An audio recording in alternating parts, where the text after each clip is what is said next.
She runs an NGO. Almost पिछले 7-8 साल से हम लोग उनके साथ में एसोसिएटेड है, विन ओवर कैंसर। सो एनजीओ का एक बहुत बड़ा पार्ट है कैंसर के ट्रीटमेंट में। कैंसर पेशेंट्स, हमारे दिमाग में क्या आता है, एनजीओ मतलब वो फाइनेंशियल हेल्प करेगा? नहीं, ऐसा नहीं है। एक कैंसर पेशेंट जब ट्रीट हो जाता है उसकी लाइफ पूरी बदल जाती है।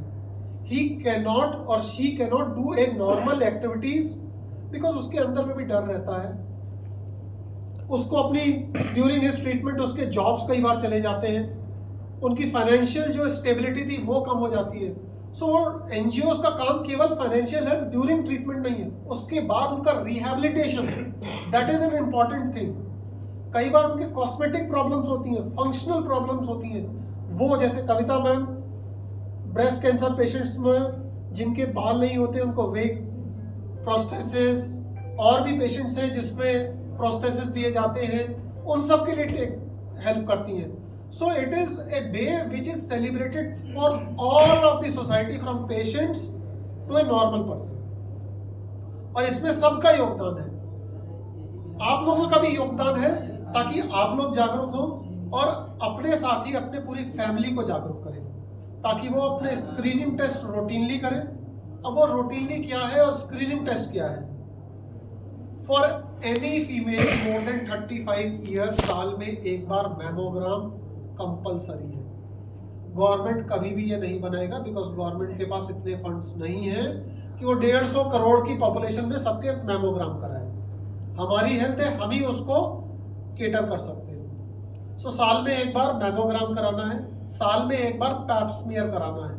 ये वो 2 टेस्ट हैं जिससे हम इंडिया में होने वाले मैक्सिमम फीमेल के कैंसर्स को अर्ली स्टेज में डिटेक्ट कर सकते हैं, breast cancer and cervical cancer.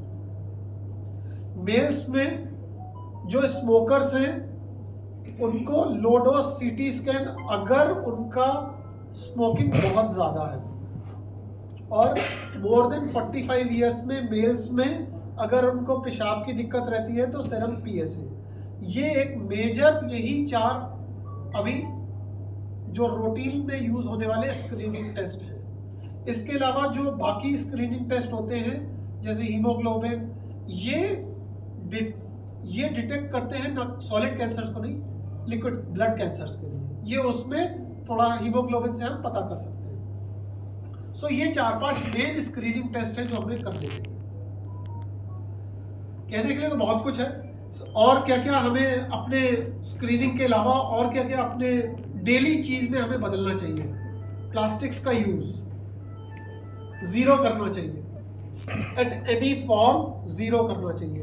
वो चाहे पानी की बोतल हो, खाना गर्म करने वाला माइक्रोवेव हो, या XYZ टिफिन हो, सब कुछ।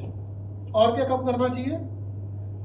जोमेटो की वो जो टिन फॉइल वो होती है, वो केमिकल है। Zinc is not a metal, it is a compound. उसमें कई सारे और एलिमेंट्स बनाए जाते हैं तब जिंक बनता है और वो फॉइल पेपर आती है। सो आप कुछ भी हीट करेंगे उसमें वो एलिमेंट लीश होके आएंगे और वो आपके खाने में आएंगे। प्लास्टिक एट 40 डिग्री भी टेम्परेचर पे उसके कुछ पार्टिकल्स आपके फूड में और वाटर में आएंगे। लास्ट ईयर अक्टूबर में टाइम मैगजीन में एक स्टडी आई थी, हार्वर्ड में। उन्होंने एनजीओ में ब्लड के सैंपल्स लिए थे फ्रॉम कोरोनरी आर्टरीज। उसमें 80% लोगों के ब्लड कोरोनरी आर्टरी के सैंपल्स में प्लास्टिक पाया गया था। हम प्लास्टिक खाएंगे तो हमारे कोलोनोस्कोपी में, एंडोस्कोपी में मिलेगा, लेकिन ब्लड में मिल रहा है। इसका मतलब छोटे छोटे कण जो फूड पार्टिकल्स में आते हैं बिकॉज ऑफ प्लास्टिक्स को गर्म करने में, वो बॉडी के अंदर जा रहे हैं, दैट विल हार्म। केमिकल्स, तो ये छोटी छोटी चीजें हैं जो हम ऑलमोस्ट नजरअंदाज कर देते हैं अपनी नॉर्मल लाइफ में। ये भी हमारे लिए जरूरी है अगर हमें लॉन्ग टर्म बैटल लड़नी है। हम लोग जब छोटे थे, MBBS MS में पढ़ते थे, कैंसर जनरली 50s और 60s में होता है। वो डेफिनेशन सब खत्म हो चुकी है। कैंसर आप लोग देखते भी होंगे, कैंसर अब किसी भी स्टेज एज में हो सकता है। Prevention is better than cure. So आज से दिन से एटलीस्ट हम सबको जो यहाँ पे है ये प्रण लेना चाहिए, प्लास्टिक्स का यूज 0 करना चाहिए। Thank you.